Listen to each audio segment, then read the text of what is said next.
What's up guys, my name is Gabriel and welcome to the second episode in my Beginner's Guide to Airsoft series. Today I'll be teaching you guys how to get the best first primary weapon for you. So stick around to find out more on what to look for when buying an airsoft gun.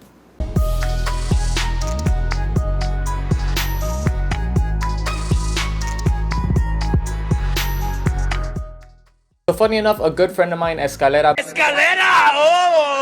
beat me to the subject on the comment section on the last video, asking me what not to pick when it comes to airsoft guns. And I basically responded that I can't really tell you guys one specific model or brand not to pick, because there's gonna be a lot more options that aren't good either. So I really wouldn't be doing you guys any favors. Instead, I'll tell you guys exactly what I look for in my own process on figuring out whether or not a gun is worth buying. So I've seen a lot of oversimplification on how to choose your first airsoft gun, and I feel like it leaves out a lot of important information to make sure that what you're buying is worth the money. To start this off, I'll explain all the different types of guns, how they work, and all the body styles available.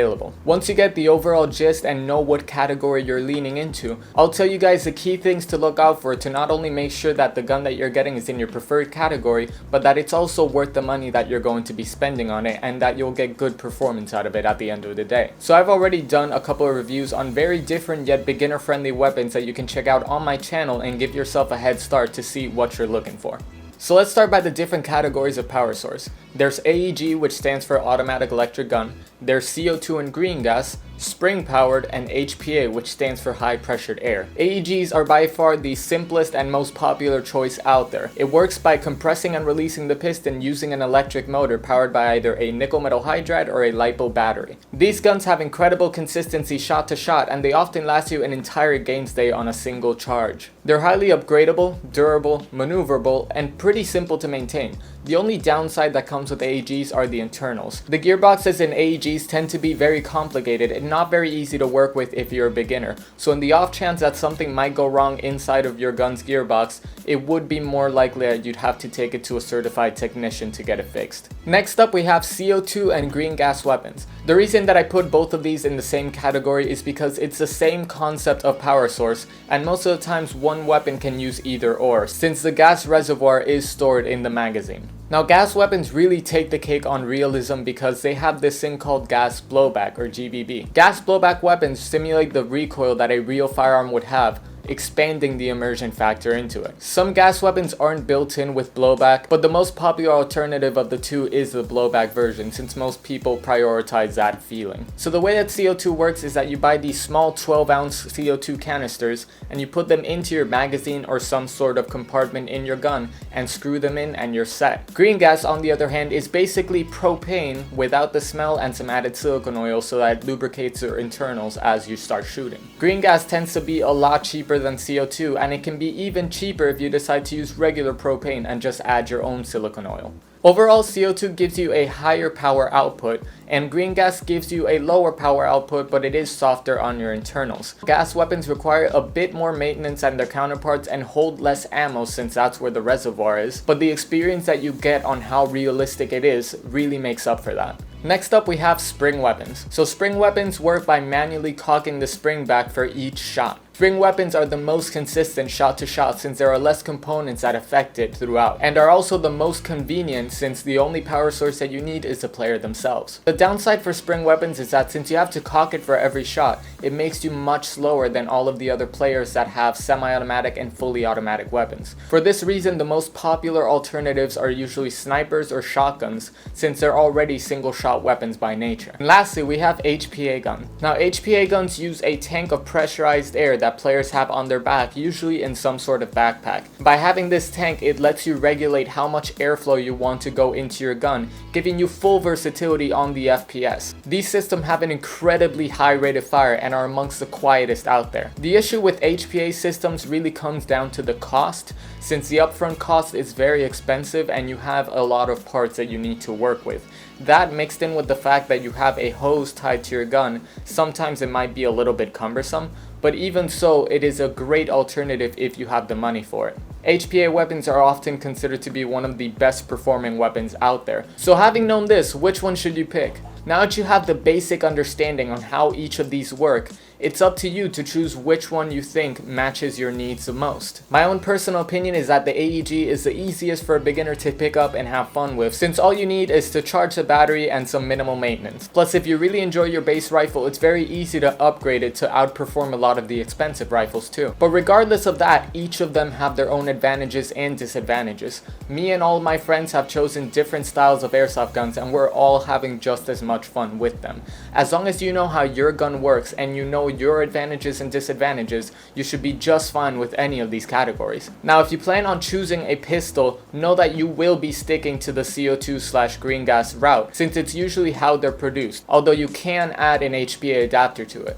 Next up, we have the different kinds of weapons. Now think about almost any firearm that's ever been created, and there's an airsoft replica of it. So being able to find your personal favorite probably won't be that hard. Now this being said, the most common platforms are M4s, AKs, MP5s, shotguns, snipers, and pistols. With any of these categories, you're gonna have a wide selection of aftermarket parts that you can work with just in case your gun breaks down or you need some extra accessories. Body style is entirely up to personal preference, since you can find amazing weapons in each of these categories. But something that you need to keep in mind is efficiency, mobility, and compatibility. Efficiency is basically how well it does its job, getting the shots where you need them when you need them. So this includes trigger sensitivity, rate of fire, ease of reload, and all of the things that would overall help you do your job as quickly and effortlessly as you can. Mobility is how easy you can traverse the environment with this weapon. So that falls under how heavy is it, how long is the barrel, can you take corners well with it, does it come with sling points, how fast can you aim down the sights. It's basically how easy can you handle this weapon out in the field. Lastly, compatibility. Compatibility is how easily you can find aftermarket parts for this gun. For example, like spare magazines, extra internal parts, rails, anything that could possibly break down on your gun, or anything that you need from the gun that you could purchase online in order to replace it if it ever breaks on you. All of these things are important when choosing your gun, but there's a fine line between how convenient it is and how good it makes you feel. Because if you want something that's just the easiest to shoot, it has parts everywhere, there's gonna be no problems, you probably go for an M4 or an AK style because it's the most compatible on the market because of its popularity. But if you want something more unique, like a revolver, an M1 Garand, a Tommy gun, something that is different because it's just gonna make that experience that much better for you, then by all means go for it. You just have to be aware that depending on what body style you pick is how easy it's going to be to fix it in some type of future, or how easy it's going to be to modify to whatever you want it to be. But as long as you have that in mind and you're aware of all of these things, then honestly, whichever gun you choose, as long as it performs well and it's what you want, you should be just fine. So now you understand what type of gun you want and what body style you want it in. But now you have to make sure that whatever you get is actually worth your money. So let's talk about what I personally look for when buying an airsoft gun. FPS. More FPS does not mean better. You have to take into consideration your local field limits. So a good rule of thumb is 300 to 350 for close quarter and 360 to 400 plus on outdoors, depending on how far away you are. Materials. Now everybody thinks it's either full metal or bust, but really that's not the case. There's a lot of real firearms that use polymer because it's just simply the better alternative. On one hand, metal does give you durability, but polymer is also a very good alternative for a lightweight build. Think about how much strain is going to go through the part and whether or not it really does need to be metal. Internals. It's always good to get a gun with pre-upgraded internals. Always make sure to check that you have a good gearbox, that you have low resistance wirings, if it has a MOSFET. All of these things are going to save you money in the long run since they're already upgraded, and it's going to make sure that your gun can perform as good as possible. Package contents. So remember that some packages come with more than others. So keep in mind if it comes with good BBs, with a speed loader, an unjamming rod, battery, charger. These are things that you have to keep in mind because if it doesn't come in with the package, then you're going to have to think about adding that cost to your budget. And lastly, reviews. Nobody can tell you whether or not your gun is a good choice better than those who have already gotten it. So check the reviews, check different sites and see what their ratings are. Check out what people have said, and don't only check for the good reviews, check for the bad ones as well.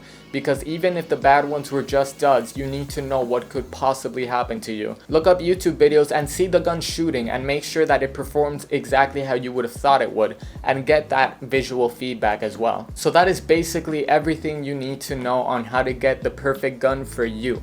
Hopefully I helped you guys better understand how this works and what to look for. I didn't just want to give you guys a specific model or a specific brand because I can't guess what's best for you. So instead of telling you a specific one, I decided to give you the criteria that I look for so that you can apply to any category that you're interested. But this being said, if you've got one specific gun in mind, leave it down in the comments below. Maybe me or someone else can give you an opinion on it, on whether or not we think it's a good gun. Thank you guys so much for watching. I hope that you found this genuinely helpful. I really do want to help people get out there and make it as simple as possible because it's really not as complicated as it seems. So if you did find this helpful, consider liking and subscribing so that you don't miss future uploads, so I can keep helping you guys getting one step closer out into the field. So thank you guys so much. Have a nice day and stay sharp.